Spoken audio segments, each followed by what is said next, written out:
आज मैं class 9th के केमिस्ट्री बुक का पहला अध्याय हमारे आसपास के पदार्थ। अगर ये वीडियो पसंद आए तो लाइक और सब्सक्राइब कर लीजिएगा। चलिए स्टार्ट करते हैं और इसका PDF डिस्क्रिप्शन में मिल जाएगा, वहाँ से आप डाउनलोड कर लीजिएगा। चलिए स्टार्ट करते हैं। पदार्थ, व्हाट इज मैटर। पदार्थ क्या है? कोई वस्तु जो स्थान छेदता है, जिसमें द्रव्यमान हो अथवा वह अवरोधक करता हो, वो सब पदार्थ कहलाएगा। और अगला है पदार्थ कणों से मिलकर बना होता है। उसके बाद पदार्थ के कण बहुत छोटे छोटे होते हैं, जिनकी कल्पना करना बहुत मुश्किल होता है। के कणों के बीच रिक्त स्थान होता है। पदार्थ के कण निरंतर गतिशील होता है। पदार्थ के कण एक दूसरे को आकर्षित करता है। पदार्थ के 3 अवस्थाएं होते हैं: ठोस, द्रव, गैस। ठोस वह पदार्थ जिसके आयतन और आकार सीमाएं दोनों निश्चित होती है, जैसे में ईंट, पत्थर, लोहा इत्यादि। अगला चलते हैं। द्रव वह पदार्थ जिसका आयतन निश्चित लेकिन आकार अनिश्चित होता है, जैसे पानी, घी, तेल इत्यादि। ये सब द्रव में आते हैं। गैस वह पदार्थ जिसका आयतन और आकार दोनों अनिश्चित होता है, जैसे हवा, ऑक्सीजन, नाइट्रोजन इत्यादि। ये सब गैस से आते हैं। अगला देखते हैं, ये सब बहुत इम्पोर्टेंट है। ठोस का कण बहुत सटे सटे होते हैं और द्रव का कण उससे थोड़ा हटा रहता है, और गैस से स्वतंत्र अवस्था में रहते हैं, वो तो बहुत फैले रहते हैं। अगला देखा जाए ठोस का कुछ गुण है, 5 गुण है। 5 बहुत इंपॉर्टेंट है, याद कर लीजिएगा। इसके आयतन और आकार दोनों निश्चित होते हैं। इसके संपीड्यता नगण्य होते हैं। इसके कण के बीच की दूरी बहुत कम होते हैं। ठोस का घनत्व अधिक होता है या बहुत मजबूत होता है। अगला चलते हैं, द्रव के गुण 6 है, 6 याद कर लीजिएगा। द्रव का आकार अनिश्चित एवं आयतन निश्चित होता है। द्रव के कणों के बीच की दूरी ठोस की अपेक्षा अधिक होती है। द्रव के घनत्व ठोस की अपेक्षा कम होती है।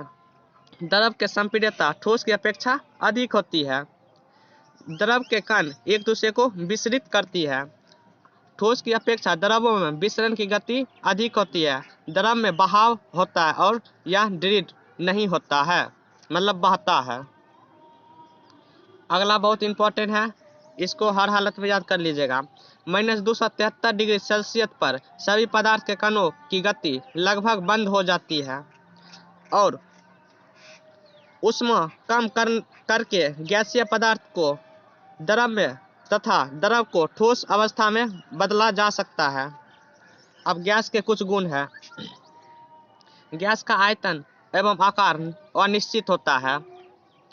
दूसरा, गैस की संपीड्यता बहुत अधिक होती है, यह स्वतंत्र अवस्था में रहते हैं। तीसरा, गैस के विसरण गुण पाया जाता है और गैस के कणों के बीच दूरी अत्यधिक अधिक होती है। गैस के कणों के बीच आकर्षण वायु कम होता है और गैस के घनत्व कम होता है।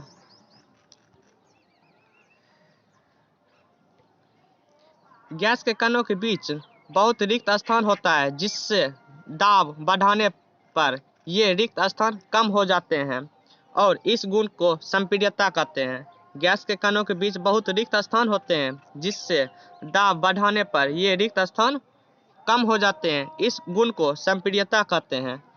अगला चलते हैं, ताप, टेम्परेचर। ताप मापने का सामान्य मात्रक CGS मात्रक डिग्री सेल्सियस है। इसे संक्षेप में डिग्री सेल्सियस में लिखा जाता है। सेल्सियस स्केल पर बर्फ का गलनांक 0 डिग्री होता है और क्वथनांक 100 डिग्री होता है। ये बहुत इंपॉर्टेंट है, याद कर लीजिएगा।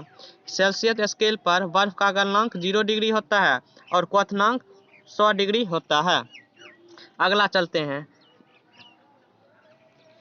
यहाँ पर देखा जाए इस चित्र, पानी का बॉइलिंग पॉइंट 100 डिग्री है और फ़ारेनहाइट में 212 डिग्री फ़ारेनहाइट है। वही पानी का फ्रीजिंग पॉइंट 0 डिग्री है और फ़ारेनहाइट में 32 डिग्री होता है। ये फार्मूला बहुत इम्पोर्टेंट है। फार्मूला केल्विन बटा 5 बराबर फ़ारेनहाइट माइनस 32 बटा गुप्त ऊष्मा। ऊष्मा की वह मात्रा को वायुमंडल दाब पर 1 किलोग्राम ठोस को उसके गलनांक पर द्रव में बदल देती है, उसे की गुप्त ऊष्मा कहते हैं। या दूसरा परिभाषा है, किसी पदार्थ के इकाई द्रव्यमान के अवस्थाएं परिवर्तन में बिना ताप बदले जितनी ऊष्मा आवश्यकता होती है उसे गुप्त ऊष्मा कहते हैं। जैसे बर्फ की गलन की गुप्त ऊष्मा 335 किलो जूल प्रति केजी होता है या 80 कैलोरी प्रति ग्राम होता है। याद कर लीजिएगा अच्छा से। अगला है 1 कैलोरी बराबर 4.18 जूल। अगला दृढ़ता क्या है? जब पदार्थ के कणों के बीच का आकर्षण बल अधिक होता है उसे तोड़ना या दबाना मुश्किल हो जाता है, उसे इस गुण को दृढ़ता कहते हैं। पदार्थ के इस गुण को दृढ़ता कहते हैं। अगला है संपीड्यता। पदार्थ के कणों के बीच का अंतराल तथा आकर्षण बल से संबंधित उसका गुण जिसे संपीड्यता कहते हैं। संपीड्यता पदार्थ के कणों के बीच का अंतराल तथा आकर्षण बल संबंधित उसका एक गुण है जिसे संपीड्यता कहते हैं। अगला क्या है?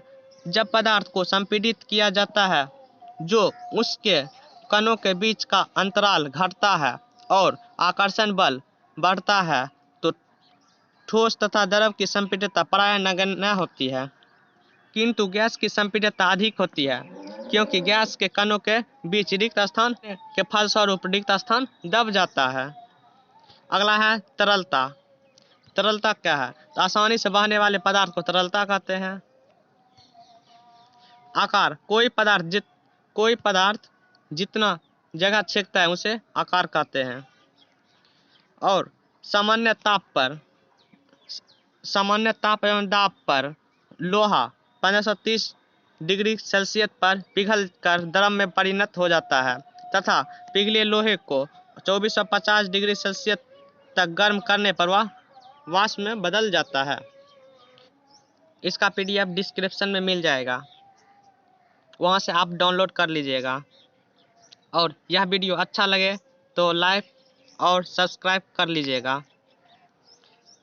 मिलते हैं अगला वीडियो में।